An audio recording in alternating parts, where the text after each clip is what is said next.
मेरा नाम है शुभम श्रीवास्तव और आप देख रहे हैं मेरा प्यारा सा यूट्यूब चैनल मैथ्स गुरुकुलम। आज इंक्रीजिंग डिक्रीजिंग फंक्शन का पार्ट 2 लेकर के आया हूं, जिसमें हम लोग डिस्कस करेंगे कुछ बेहतरीन क्वेश्चंस जिसकी मदद से आप इंक्रीजिंग डिक्रीजिंग फंक्शन के अपने क्लास 12th के क्वेश्चंस, साथ ही साथ जेई मेंस तक के क्वेश्चंस को आप टच कर सकते हैं, कवर कर सकते हैं, पूरा कंप्लीट कर सकते हैं।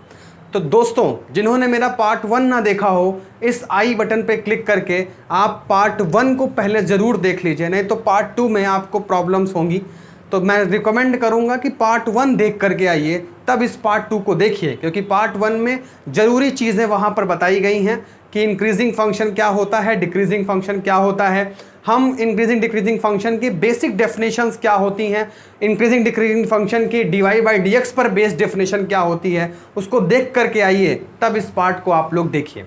तो चलिए, जिन्होंने पार्ट 1 देखा है बेटा, आइए let's start the part 2 of increasing decreasing function. Start ही करेंगे एक क्वेश्चन से, और उन क्वेश्चंस में मैं आप लोगों के सामने कुछ ग्राफ बनाता हूं, और मेरी बात ध्यान से सुनिए। मान लीजिए आपको कोई ग्राफ दिया हो और उसका ग्राफ अगर आप जानते हैं तो आप बता सकते हैं कि वो फंक्शन इंक्रीजिंग है या डिक्रीजिंग है। कैसे बताएंगे?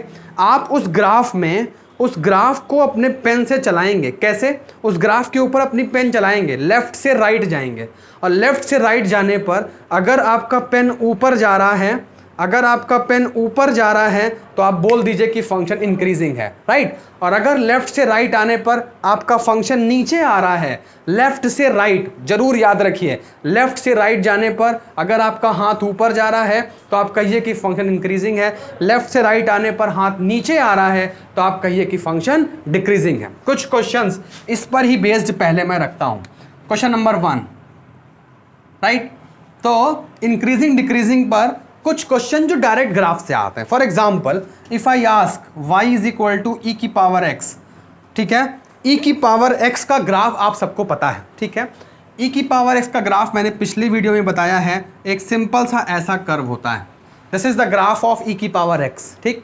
अब आप सिंपल से देख के बताइए कि लेफ्ट से राइट जाने पर आपका पेन देखिए ऊपर जा रहा है, ये हमेशा ऊपर जा रहा है, लेफ्ट से राइट, राइट से लेफ्ट नहीं, लेफ्ट से राइट जाने पर ऊपर जा रहा है। आप तुरंत बोल दीजिए कि फंक्शन हमारा कैसा है, इंक्रीजिंग है, e की power x increasing.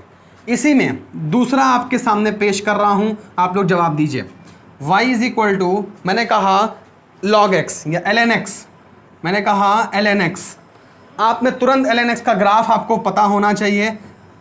ln x का ग्राफ ऐसा होता है, बूढ़ा ग्राफ, ठीक है, एकदम उसकी कमर झुकी होती है, एकदम ऐसे आदमी ऐसे समझे कि वो कैसे कमर झुकी हुई है, बूढ़ा graph. This is the graph of ln x। आप देख के बताइए कि लेफ्ट से राइट जाने पर आपका पेन ऊपर उठ रहा है, आप देख रहे हैं। इस ग्राफ के ऊपर अपनी पेन को चलाइए, ये ऊपर जा रहा है।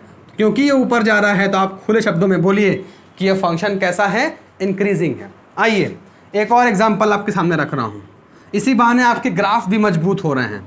मान लीजिए कोई आपसे कहता है कि ln mod x का ग्राफ बनाओ। बेटा मेरी बात बहुत ध्यान से सुनिए, कभी भी आपसे कोई भी ऐसा function they, for example sin mod x, cos mod x, tan mod x या ln mod x, तो आप क्या करिए, पहले आप क्या करिए, एक कोऑर्डिनेट एक्सिस बना लीजिए और ln x का, सिर्फ ln x का ग्राफ बनाइए। कोऑर्डिनेट एक्सिस x एक्सिस की पॉजिटिव डायरेक्शन में सिर्फ ग्राफ बनाइए ln x का, ठीक, ऐसे बना लीजिए, ठीक, ऐसे बना लिया। और फिर आप क्या करेंगे, इसकी जस्ट जेरोक्स कॉपी निकालिए। कहाँ पे? लेफ्ट साइड में। इसकी जेरोक्स कॉपी, अगर ये इधर से इधर जा रहा है तो इसकी जेरोक्स कॉपी इधर से इधर आएगी, राइट। तो ये जो ग्राफ बना, this is the graph of ln mod x। मान लीजिए आपसे कोई कहता है sin mod x का ग्राफ बनाओ, तो क्या करेंगे आप, पहले sin x का ग्राफ बना लेंगे x एक्सिस के राइट डायरेक्शन में। अगर मैं ऐसे बोलूं, एक्स एक्सिस की डायरेक्शन में आप ऐसे ग्राफ बना लेंगे और फिर इसी का फोटोकॉपी आप लेफ्ट साइड में बना लेंगे। This is the graph of sine mod x, this is the graph of sine mod x, हमेशा याद रखिए।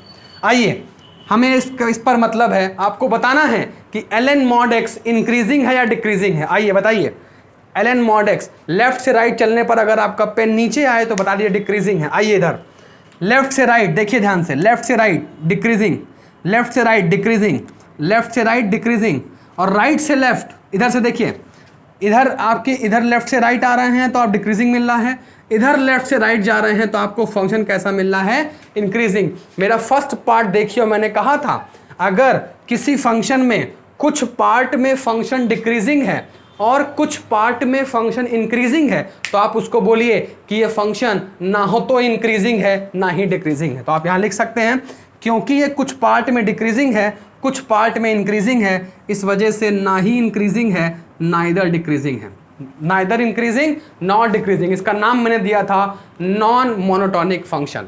Clear? This is the graph of ln mod x। कई सारी चीजें आपको सीखने को मिलेंगी इसमें, ग्राफ भी सीखने को मिल रहा है, इंक्रीजिंग डिक्रीजिंग तो मिल ही रहा है। आइए फोर्थ, वेरी इंटरेस्टिंग, आप लोगों ने इनवर्स ट्रिग्नोमेट्रिक फंक्शन किए हुए हैं, वहां से मैं एक फंक्शन देता हूं आपको कॉसेक इनवर्स एक्स। आप सबको कॉसेक इनवर्स एक्स का ग्राफ आना चाहिए, नहीं आता है तो मैं आपको 1 मिनट में सिखा देता हूं कैसे बनेगा कॉसेक इनवर्स एक्स का ग्राफ। कॉसेक इनवर्स एक्स का ग्राफ निकालने के लिए आपको साइन इनवर्स एक्स का ग्राफ पता होना चाहिए। ठीक है, आप आराम से एक साइन इनवर्स एक्स का ग्राफ बना लीजिए। कैसे बनाएंगे? सपोज दिस इज π/2, आप सबको ये याद होगा कि π/2 और -π/2 और π/2 के बीच में साइन इनवर्स एक्स का ग्राफ बनता है। कैसे बनता है? वो ऐसे बनता है, आप ऐसे याद रखने में उल्टा फा, आप देख रहे हैं उल्टा फा, ये ग्राफ है साइन इनवर्स एक्स का। लेकिन मुझे साइन इनवर्स एक्स नहीं चाहिए, मुझे क्या चाहिए?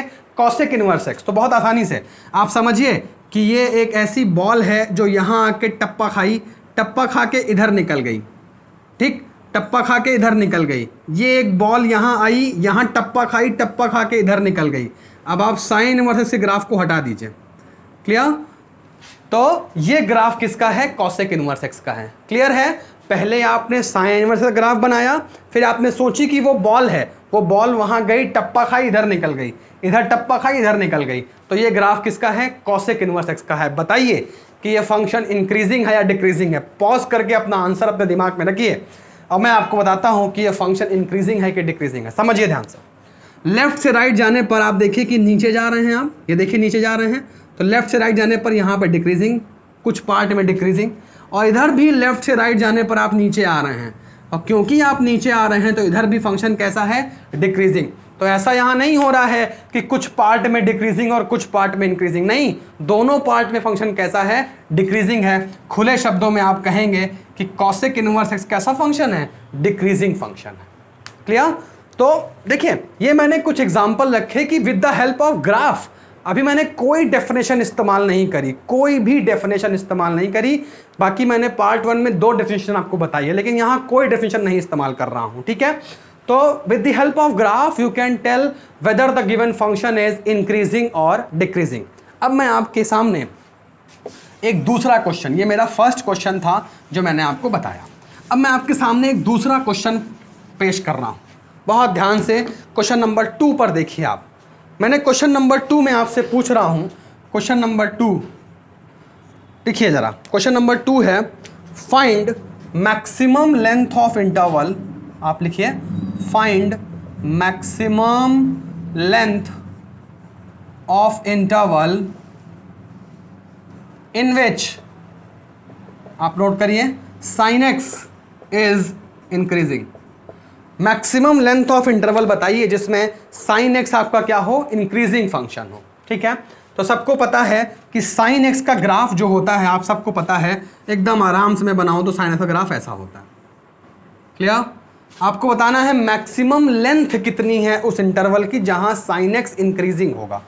आप देखिए कि ये 0 होता है, ये π/2 है, ये आपका पाई है, ये आपका 3π/2 है, ये आपका 5π/2 है। मैं सब में π/2 इसमें ये आपका कितना है? 2π है, सॉरी ये 2π है, और यहाँ पे आपका आ जाता है 5π/2। am I clear? अब आप देखिए मैक्सिमम लेंथ ऑफ इंटरवल, अब आप ध्यान से देखिए कि ये जो ग्राफ बन रहा है, ये यहाँ पर इतना पोर्शन, ये इतने पोर्शन में ये मैक्सिमम चीज़ है जहाँ पर ये साइन एक्स आप देखिए कैसा है, लेफ्ट से राइट देखिए कैसा है? इंक्रीजिंग है, इंक्रीजिंग है। तो आप देख सकते हैं कि 3π/2 से 5π/2 के बीच में ये फंक्शन साइन एक्स कैसा है? इंक्रीजिंग। अगर आपको और भी देखना हो तो आप इधर आइए इसी तरह से, ठीक है। यहाँ पे आपको मिलेगा आपको -π/2। यहाँ से देखिए ये इतने में ये मैक्सिमम लेंथ ऑफ इंटरवल है जिस पर हमारा फंक्शन sin x कैसा है, इंक्रीजिंग है। क्यों इंक्रीजिंग है? क्योंकि लेफ्ट से राइट जाने पर हमारा पेन ऊपर चल रहा है। अब आपको इसकी लेंथ बतानी है। लेंथ का मतलब होता है अपर 5π/2 -3π/2, ये हो गया 2π/2, आंसर आ गया पाई। तो maximum length of interval in which the sin x is increasing, तो इसका आंसर आप देंगे पाई। क्लियर? तो ये हो गया आपका क्वेश्चन नंबर 2। आइए बच्चों क्वेश्चन नंबर 3 आप लोग देखिए। क्वेश्चन नंबर 3 आपसे ये कह रहा है कि अगर x-1 बड़ा है x+1 से, वैसे ये अगर मैं कहने की जरूरत नहीं है, x-1 ऑब्वियसली छोटा है x+1 से, सही बात है ये। तो कह रहा है apply sine inverse and cos inverse both the sides. याद करिए पार्ट 1 में मैंने बताया है कि अगर इंक्रीजिंग फंक्शन को आप किसी इनइक्वालिटी में दोनों तरफ लगाते हैं तो साइन ऑफ इनइक्वालिटी चेंज नहीं होती, बल्कि डिक्रीजिंग में साइन ऑफ इनइक्वालिटी रिवर्स हो जाती है। ठीक है। इसके लिए अगर आपको साइन इनवर्स दोनों तरफ लगाना है तो आपको पता होना चाहिए कि साइन इनवर्स कैसा फंक्शन है। तो जल्दी से बताइए, साइन इनवर्स का ग्राफ मैंने अभी बना के दिखाया आपको, मैं फिर से बना देता हूँ। उल्टा फा ऐसे बनता है। ठीक है। तो अब बताइए ये फंक्शन इंक्रीजिंग है कि डिक्रीजिंग है? लेफ्ट से राइट जाएंगे तो ये ऊपर चल रहे हैं आप। ठीक है। और क्योंकि आप ऊपर जा रहे हैं तो ये फंक्शन कैसा है, इंक्रीजिंग। अगर ये इंक्रीजिंग है तो दोनों तरफ अगर आप साइन इनवर्स लगाएंगे, राइट, तो साइन इनवर्स मान लगा दिया आपने, साइन इनवर्स x+1, तो इनइक्वालिटी, साइन ऑफ इनइक्वालिटी पे कोई फर्क नहीं पड़ेगा। ये हो गया पहला। ये सिर्फ मैं इतनी ही बात सिखाना चाह रहा हूं आपको, इंक्रीजिंग फंक्शन में साइन ऑफ इनइक्वालिटी चेंज नहीं होती। अब आप देखिए, अगर आपने कॉस इनवर्स अप्लाई कर दिया, इधर कॉस इनवर्स लगाया तो ये हो जाएगा कॉस इनवर्स x-1, इधर लगाया तो हो जाएगा cos inverse x+1। Cos inverse का ग्राफ भी आपको पता होना चाहिए, ये सीधा फा होता है। ये जो है सीधा फा, 0 से पाई के बीच में बनता है सीधा फा। ठीक है, सीधा फा। ये उल्टा फा या सीधा फा? लेफ्ट से राइट जाओ बच्चों और बताओ कि ये फंक्शन इंक्रीजिंग है कि डिक्रीजिंग है। आप देखिए लेफ्ट से राइट ऐसे जा रहे हैं। ठीक है। उसके ग्राफ के ऊपर अपनी पेन चलाओ। ठीक है। ये नीचे जा रहे हैं तो ये फंक्शन कैसा है, डिक्रीजिंग। क्योंकि ये डिक्रीजिंग है और डिक्रीजिंग फंक्शन को आप लगाएंगे तो साइन ऑफ इनइक्वालिटी क्या हो जाएगी, चेंज हो जाएगी। सिर्फ मैं इतना बताना चाह रहा हूं, छोटी मगर मोटी बातें समझिए ध्यान से। क्वेश्चन नंबर 4 आपके सामने रख रहा हूं, इस पर अपना दिमाग लगाइए। क्वेश्चन है कि if f' is greater than 0 and g' is less than 0, right. तो आपका क्वेश्चन है कि f of g of x is greater than f of g of x+1। ठीक है। आपको ये बताना है कि वेदर इट इज ट्रू और फॉल्स। आपको ये बताना है इट इज ट्रू और फॉल्स। पेन उठाने की भी जरूरत नहीं है। पेन उठाए आप तो मतलब आप नहीं समझ रहे हैं, पेन मत उठाइए, समझिए ध्यान से। फंक्शन अगर f' 0 है, पार्ट 1 में बताया है मैंने कि अगर किसी फंक्शन का डेरिवेटिव 0 है इसका मतलब फंक्शन हमारा कैसा है, इंक्रीजिंग।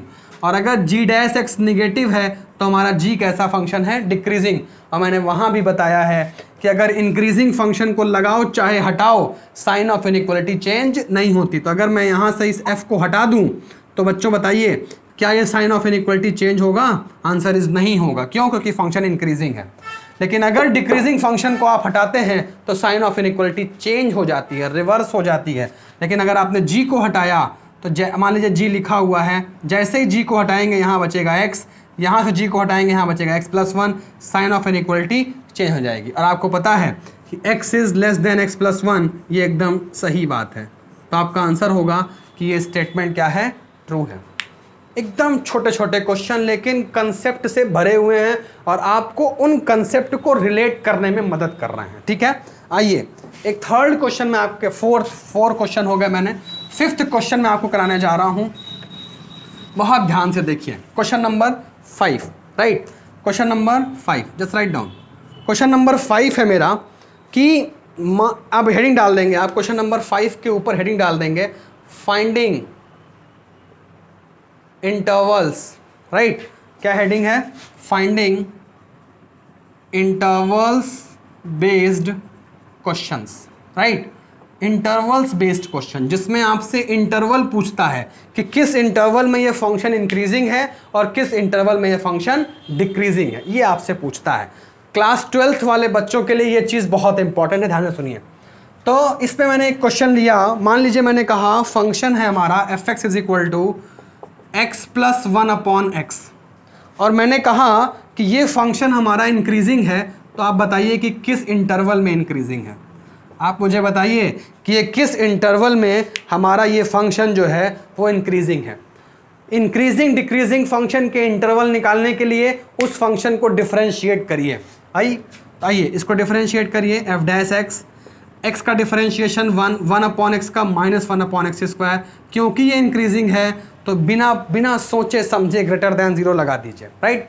और अगर आपने ग्रेटर देन 0 लगाया, स्ट्रिक्टली इंक्रीजिंग की बात कर रहा हूँ, x² को उधर मत भेजिए बेटा, आप ऐसे करिए, इसका एलसीएम लीजिए, x² -1/x² ग्रेटर देन 0। और मैंने उस दिन ही बताया था पार्ट 1 में भी कि इस x² को उधर मत भेजिए, ठीक है। भेज भी सकते क्योंकि x² पॉजिटिव है तो कोई दिक्कत नहीं है, लेकिन चलिए ठीक है। अब आप देखिए, भेज भी सकते हैं आप क्योंकि x² पॉजिटिव है, कोई दिक्कत नहीं है। आइए अब आप देखिए, अगर मैंने इसको सिंप्लीफाई किया तो हो जाएगा x + 1 x - 1/x² greater than 0। अब बच्चों आप देखिए कि यहाँ से कितने x मिल रहे हैं, 3। कौन कौन से? यहाँ से 0, यहाँ से -1, यहाँ से +1। तो मैंने लिखा 0 -1 +1, sign rule, sorry plus minus sign, wavy curve method, go and watch. +1 को देखिए, 1 ऑड माइनस 0 का प्लस, तो यहाँ माइनस और यहाँ पर भी प्लस। क्लियर है? स्क्वायर है तो इसलिए साइन चेंज नहीं हुआ, साइन सेम कर दिया मैंने। आपको लेना है ग्रेटर देन 0, तो देखिए प्लस कहाँ कहाँ है, 1 से बाद में है और -1 के पहले है, तो अपना आंसर दे देंगे -∞ से -1 यूनियन 1 से इनफाइनाइट। सो इस इंटरवल में हमारा ये फंक्शन कैसा है? इंक्रीजिंग है। क्लियर है? तो बहुत सारे हैं, प्लस माइनस रूल एकदम याद रखिए। इवन पावर में साइन चेंज मत करिए, ऑड पावर में प्लस का माइनस, माइनस का प्लस तुरंत बचा लीजिए, ठीक है। तो ये हो गया आपका क्वेश्चन नंबर 5। आइए बच्चों, क्वेश्चन नंबर 6 आपके सामने है। F x is equal to integration e⁻x x - 1 x - 2 dx, और गिवन है कि ये फंक्शन डिक्रीजिंग है, तो आपको x की वैल्यू बतानी है। इंटीग्रेशन और डिफरेंशिएशन में बता दूं आपको, दोनों एक दूसरे के रिवर्स बात होती हैं, ठीक है। अगर आप इंटीग्रेट को डिफरेंशिएट करते हो तो इंटीग्रेट और डिफरेंशिएट दोनों कैंसिल हो जाते हैं, इस बात को समझिए, ठीक है। इसको मैं ऐसे समझाऊं कि साइन एक्स का डिफरेंशिएशन कॉस एक्स, तो कॉस एक्स का इंटीग्रेशन साइन एक्स होता है एक्स के रिस्पेक्ट में। आइए, तो क्योंकि ये फंक्शन डिक्रीजिंग है तो मुझे इसका डिफरेंशिएशन करना पड़ेगा। तो जैसे ही मैं इसका एफ डैश एक्स निकालूंगा तो मैं क्या करूंगा, इसको मैं डिफरेंशिएट करूंगा, dy/dx करूंगा, integration e⁻x x - 1 x - 2 dx। एकदम घबराना नहीं है, ये dy/dx और इंटीग्रेशन आपस में एक दूसरे को खा जाएंगे, ठीक है। क्या बचेगा? सिर्फ e⁻x x - 1 और x - 2। क्योंकि फंक्शन डिक्रीजिंग है तो खुले शब्दों में लेस देन 0 लगा दीजिए और आपको x निकालना है। आप मिलिए मेरे एकदम इस लेक्चर के सबसे स्टार्टिंग में जाइए और बताइए कि एक्सपोनेंशियल फंक्शन कैसा फंक्शन होता है, इंक्रीजिंग या डिक्रीजिंग। या आप ऐसे समझिए, e⁻x क्या कभी नेगेटिव हो सकता है? नहीं। तो e⁻x is always a positive quantity, और जो पॉजिटिव होता है उसको इनइक्वालिटी में खूब नचाइए इधर उधर, इनइक्वालिटी पर कोई फर्क वो नहीं डालता है।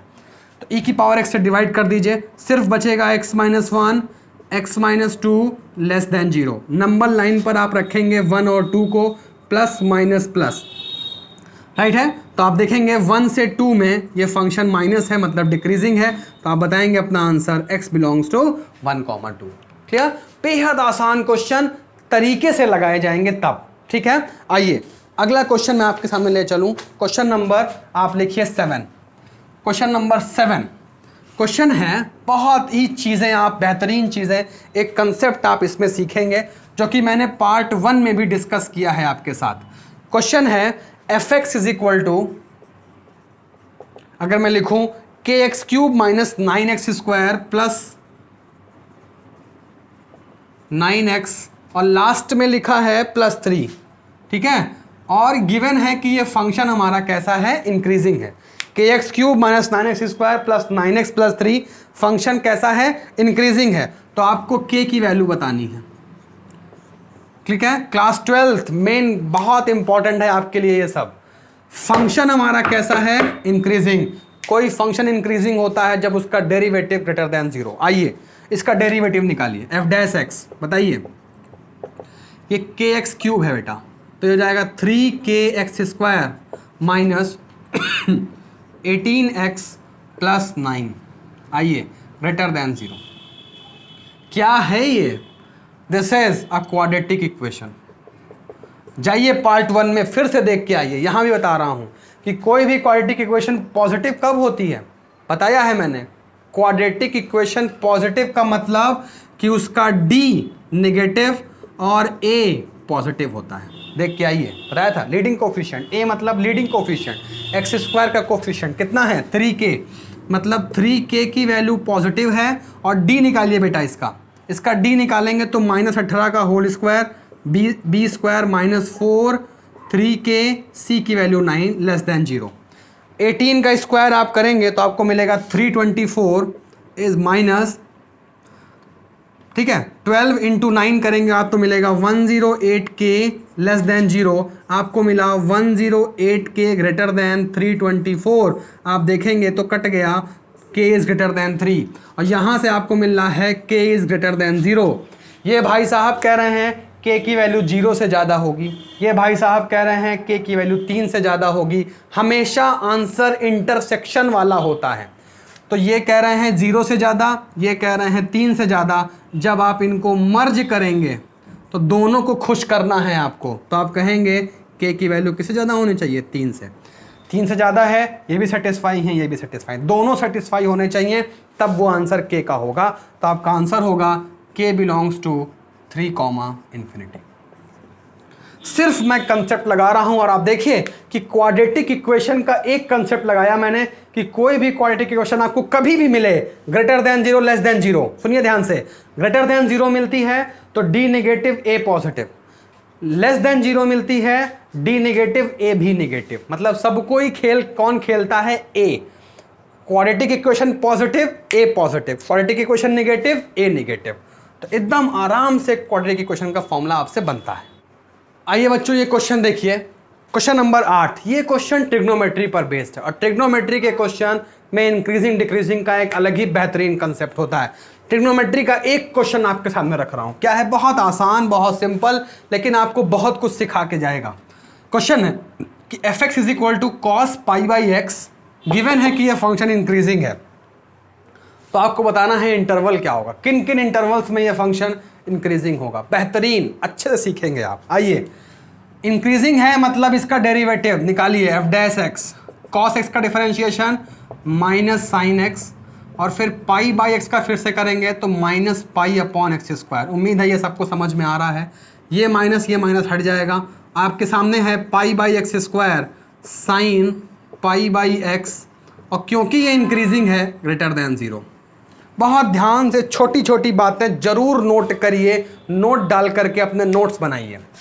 पाई भाई साहब हमेशा पॉजिटिव हैं तो इनसे कोई खतरा नहीं है, हटा दीजिए। x² भाई साहब पॉजिटिव हैं, एकदम इनसे कोई खतरा नहीं है, हटा दीजिए।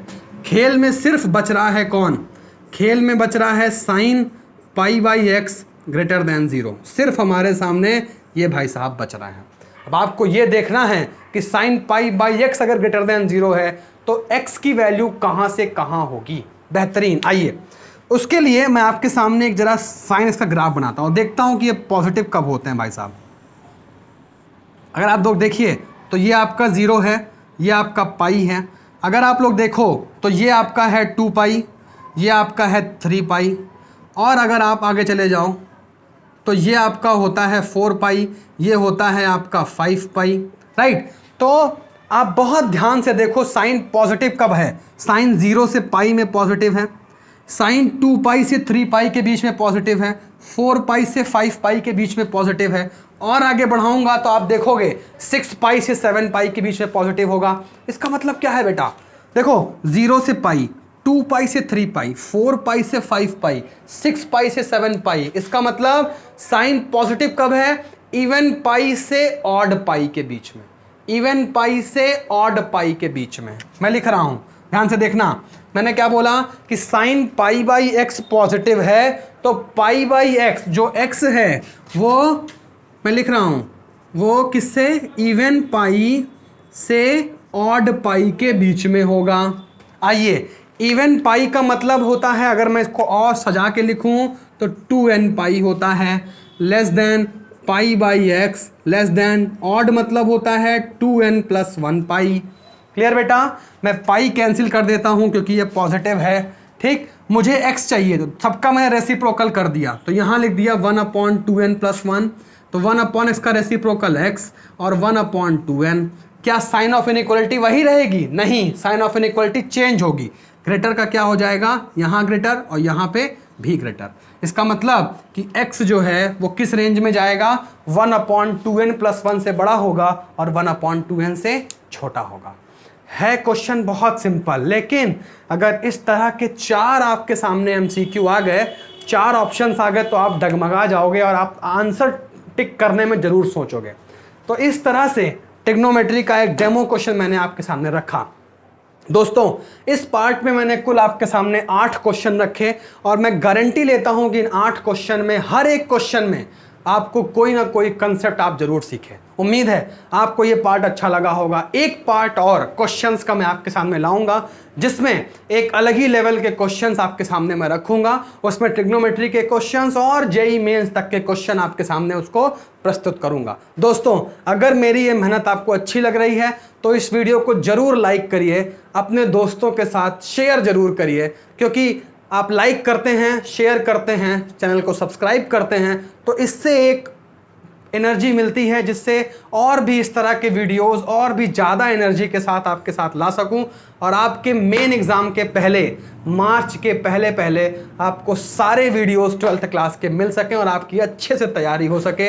आपको कोई दिक्कत हो, किसी चैप्टर के बारे में आप कहना चाहते हैं, कमेंट बॉक्स खुला है, आप खुले शब्दों में अपनी राय दीजिए। ये वीडियो कैसा लगा ज़रूर बताइए और अगर अच्छा लगा हो तो प्लीज़ अपने दोस्तों के साथ शेयर करिए। Thank you so much for watching.